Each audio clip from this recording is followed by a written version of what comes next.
નથી એવું કોઈ દી તમે સાબિત ન કરી શકો. એ તો અંદરની ચારિત્ર્યની શું તાકાત છે એના ઉપર આધાર છે ભલા માણસ. એવું ના હોઈ શકે કાંઈ. પણ એટલું અહીંયાથી કહી શકું કે આપણો ભીરો પીરવા હોય તો પગે લાગવાનું મન થાય. એ વાત સાચી છે, સાચી છે, સાચી છે ભલા માણસ. પગે લાગવાનું મન થાય.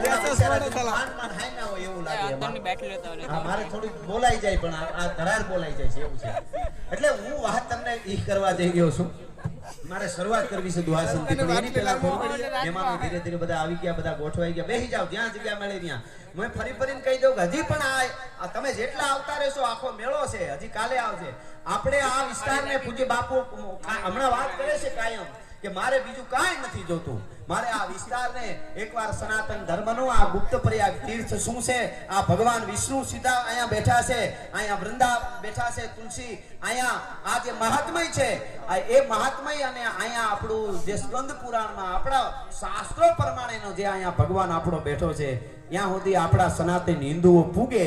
અને અહીંયા અન્નક્ષેત્ર જેટલું ખાવું એટલું છૂટ છે. અહીંયા અવતારીઓ વ્યવસ્થા જેટલી જોઈએ એટલી અમે કરી દેવું. પણ મારો એક પણ માણસ સનાતન થી બહાર ન જવો જોઈએ, બહાર છે અહીંયા આવી જવા જોઈએ ભલા માણસ. એ બાપુનો એક આખો ઉદ્દેશ છે. એટલા માટે બાપુ આ મહેનત કરે છે. બાપુએ ગુજરાતમાં કેટલા ઝાડવા વાવરાવ્યા છે, એના શિષ્યો એના જેટલા છે એમની સાથે જોડાયેલી ટીમો નક્કી થઈ ગઈ છે.